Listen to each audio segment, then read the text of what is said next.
the contents inside this box is super crucial for any race car build. Anybody's building, honestly. If you can wire your own car, you can do anything. Let's get started. This is a flying leads harness for AEM Infinity Series 5, 6 through 8H, whatever that means. Right? So, with this harness, we can wire this entire 4G63 and run it straight into my AEM Infinity, have it be its own separate system while we have the car as its own separate system. So this is going to allow us to do many, many great things. So with this harness, we can wire everything from scratch, add all the sensors we want, need, and delete whatever we don't. So by doing it by scratch, this is actually better, but it definitely takes a lot more brain power. So right, so not even gonna sit here and pretend like I know what I'm doing, but then again, this entire car came about by me not knowing what I'm doing. So as long as you have the basic knowledge of wiring and, you know, being able to put wires together, take them apart properly and all that stuff, this shouldn't be too hard. As long as the instructions are vivid and easy enough for a beginner to follow, which they're not, but I'm just gonna pretend like they are, and we're going to wire up everything. It's a good thing we're kind of doing this on a project that has like bare bones, minimal everything. Like, the only sensors that are here are the sensors that are absolutely needed for the engine to run. So this shouldn't be too hard. We have the wiring diagram off the original 4G63, and we have this wiring diagram. Book is not that thick, which makes me a bit more happier. Yeah, let's just go about it and start it. That's the only best way, honestly. All right, so we're gonna start by running the harness through that little hole in there. You probably can't see, but the original hole where the heater core was, and then try and send them out all the way to each individual spot where they are. All these wires are color coded, and instructions are very vivid, so this shouldn't be too hard. Right, so inside the car here, you can see we have a nice mounting location for our Infinity. Got a couple wires going over here. I have to detangle and figure out what those are. But we're going to be running the wires through that opening right there. So I guess might be tight, but I guess I'll start running stuff through.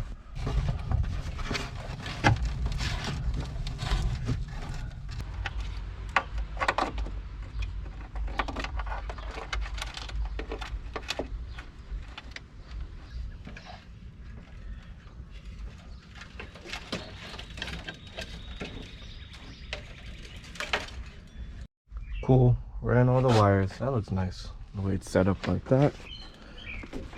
All right, now it's time to figure out what wire is which. So we got the book here. So, wow, that's really helpful. Black and white, jeez, whatever. Okay, so the yellow, you can tell off rip, it's already O2 sensor. I think that's like a 4.2 connector, I believe.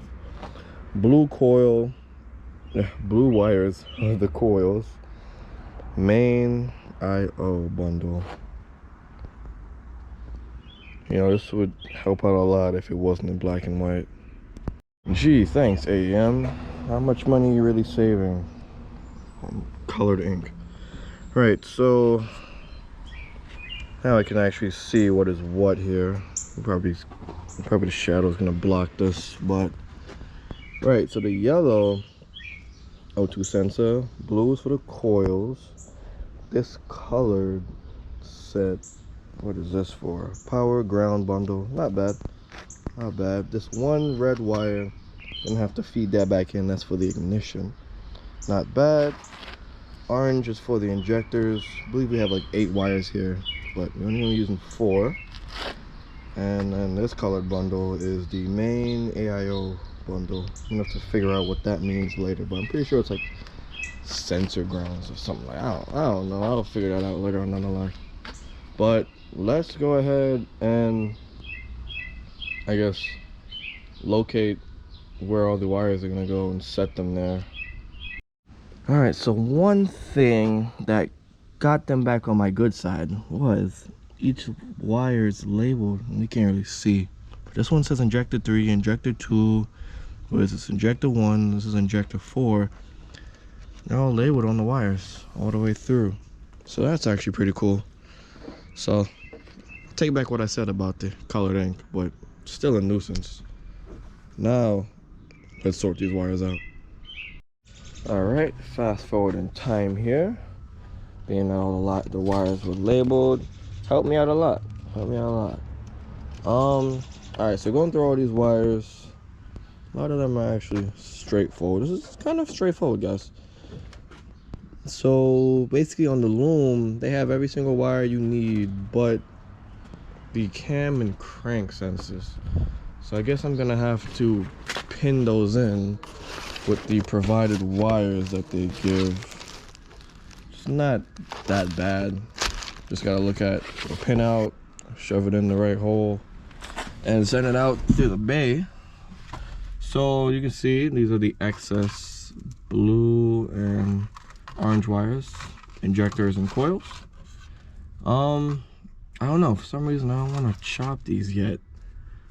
Maybe one day, you know, I'm gonna add 4 more injectors, dual injectors per port. Maybe another day I might add 4 more cylinders. Yeah, real wishful thinking.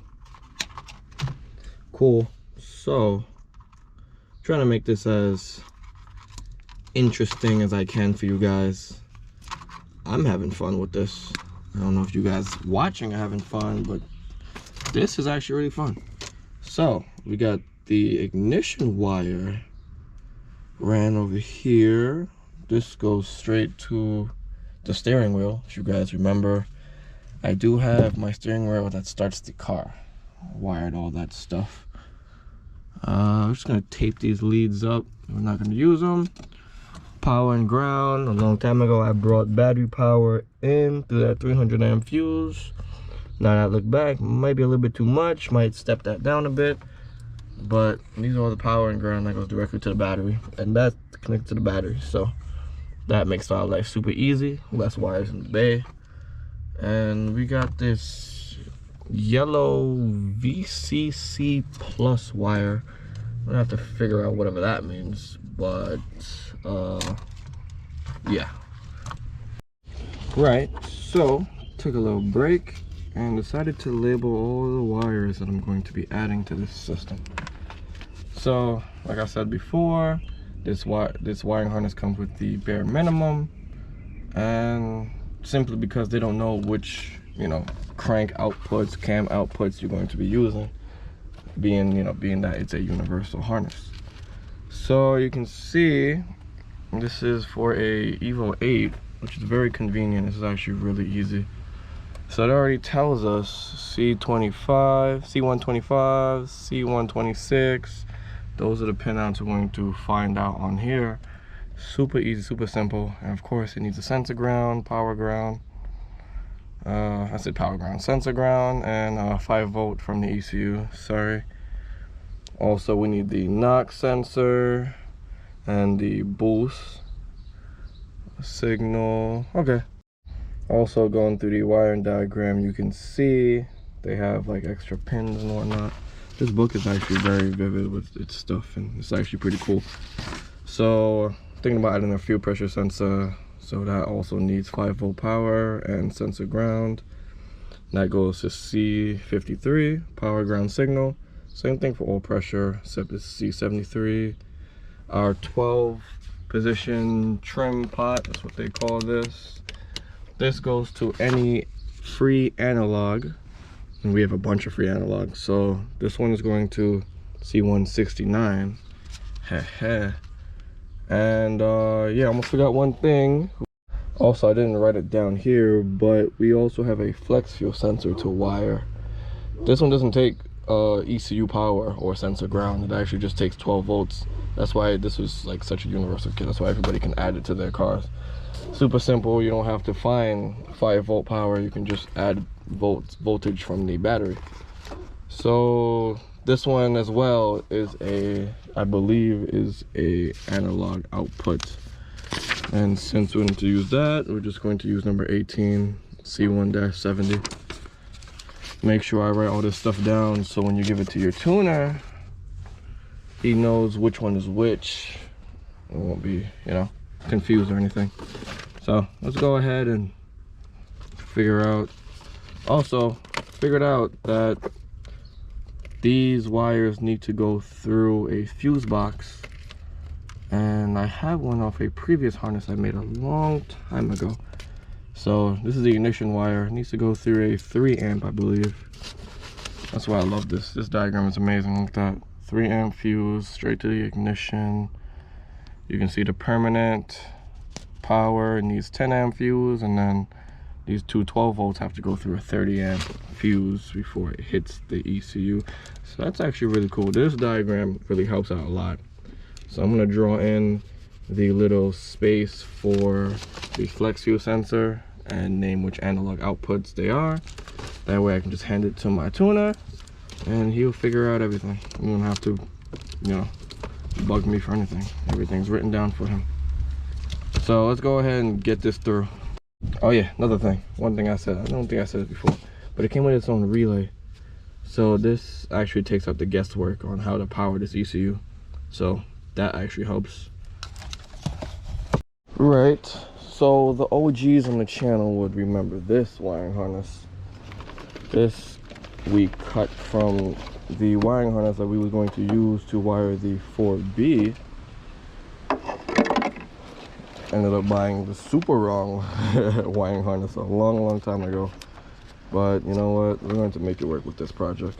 Being that it's all nice and sealed, we can keep this outside, hold it up to the chassis. So that should be cool. Yeah, this should do everything. So this is the 3 amp and the 10 amp I was talking about, fuses. We got a bunch of 30s here to pick from. And you can see we have a bunch of these fuses. I mean, a bunch of these relays to pick from, which would be cool because I believe both of these fans need their own relay. They're like high powered fans. And if you guys remember, I do have 2 fuel pumps. So boom, both fans, fuel pumps, and then we have one extra. We'll figure out what we're going to use that one for, but this is going to make this really easy. Also, a long time ago, I made this fuse panel. If you guys are wondering how I'm going to wire up all the inside of the stuff on the car, made this fuse panel a long time ago. You guys can look back at those videos back when I was doing the interior, interior renovations. And yeah. All right, so let's stop the reminiscing about old times. Let's just get this finished. All right, so we got a whole mess of spaghettis all chopped up and figured out here. So we need a 30 amp fuse, like I said already, one straight to the EFI main. So because this is an AEM product, it was actually already set. This 30 amp fuse right here is going straight to this relay right here. But we're no longer going to use that relay, we're going to use it for something else. So we send this power from this 30 amp fuse right here, taped it up right here so I don't forget. And then this 10 amp fuse is going to go for the permanent power. This is going to go straight, both of these are going to go straight into the harness, and both of these are going to go straight to the battery. Basically, to simplify that, we're going to figure out what I want to use with this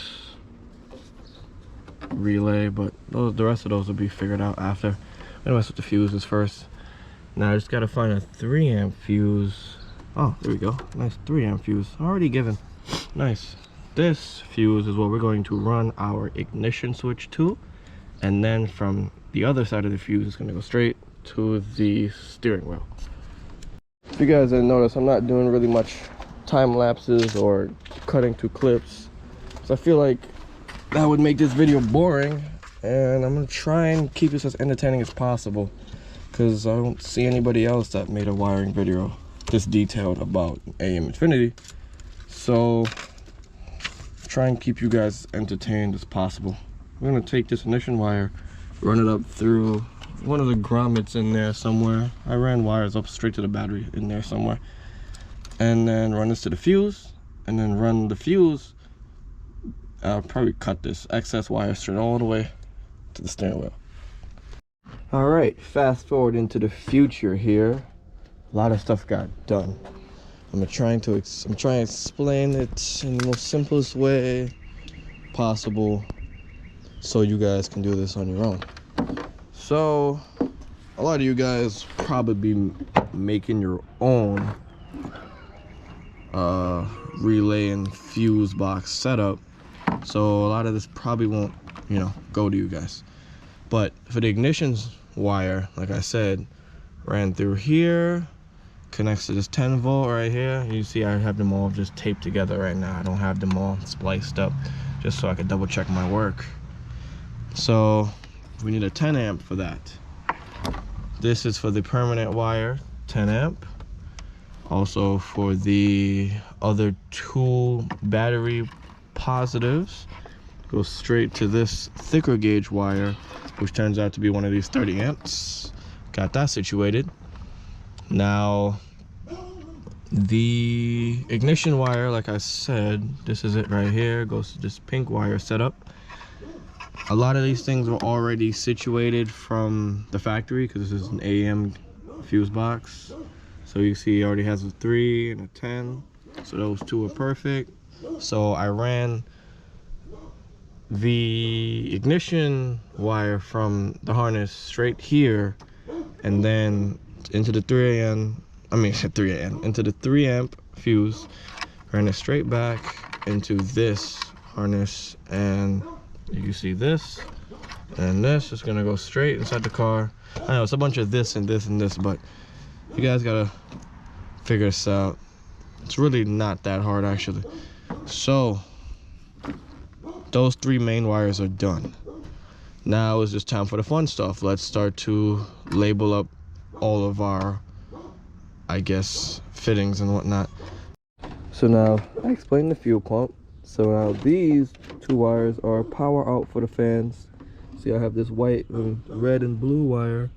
That's pretty cool. And then it's regular red wire. Routed them straight from the relay. And now we're going to run these straight to these 2 fans. These fans are super simple. 2 wires, power and ground. They both have red wires, so I'm pretty sure both red wires are power, and this yellow wire is ground, and this yellow and blue wire is ground. Pretty sure that's a yellow and blue wire too as well, but yep. All right guys, we got our fan outputs, ran straight through, let me show you, straight through this hole, and then this ground cable. Trying to utilize all the cables that I cut off of this. And then we got them all wired up, fan 1, fan 2, boom boom, and then you can see I just tethered the grounds together, so shouldn't be a problem with anything. Go ahead and run this down. Let's shove the wires, tuck them in between there, trying to wire tuck everything, try and make it look like everything's just floating in here. We'll loom these up after everything works, but yeah, let's go ahead and connect these. Shouldn't be too hard. All right, got those nicely plugged in and tucked up. We're gonna loom them later. Don't have to worry about that now. All right, so next thing we can worry about, I guess we should run the fuel pump all the way to the back. Got it ran all the way over here. Oh my God, look at that engine. Okay, so we have both of them ran right here. Gonna have to do some tucking, tuck it up, shoot it all the way back against this wall with this harness. And we're gonna find this place, probably in the backseat delete, and run it straight to my dual pumps back here.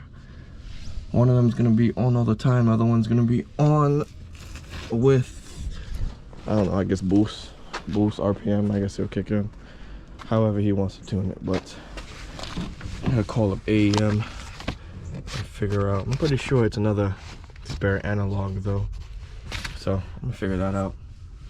So let's go ahead, wire this up, and I guess, I know this video is getting super long, so it's gonna have to be a part 2 to this one. Trying to keep it as interesting as I can, guys. Nice. I don't know if you guys can see, but we got these 2 wires, both positives, straight to both fuel pumps. I got it routed straight in here. Straight in here. Pour the rest of the excess now and put that grommet back. So that should be cool. This should be more than enough to reach to the front. Cool. Decided to actually run it on the passenger side. Shorter run, less wires, more neat, all the above, you guys know. So we're gonna tuck that under the door sill right there, chop off the excess. As you can see, I just taped those together the same way. The only solid connection I did was the one for the fans. Everything else is just taped side by side together because I would like to double check my work before I make everything permanent. But yeah, that's about it for the day. You can see the sun is set. It's kind of dark. The green still glows no matter what time it is. So that is just amazing. Some kind of glow in the dark green on camera, but yeah. Yeah, so let me know in the comment section for all you guys that actually stayed to the end. I hope I made this as entertaining as possible for you guys. Really, I really tried, because this is a boring topic, but it has to get done, and nobody else has made a video for this. So really, let me know if this was good enough. Next one I'll try and make it more exciting. But yeah, don't forget to head on over to unsystematic.co, get all your unsystematic needs situated. Don't forget to comment, rate, and subscribe. Mostly comment, because comments work a lot better in the YouTube algorithm. But yeah, never stop modifying.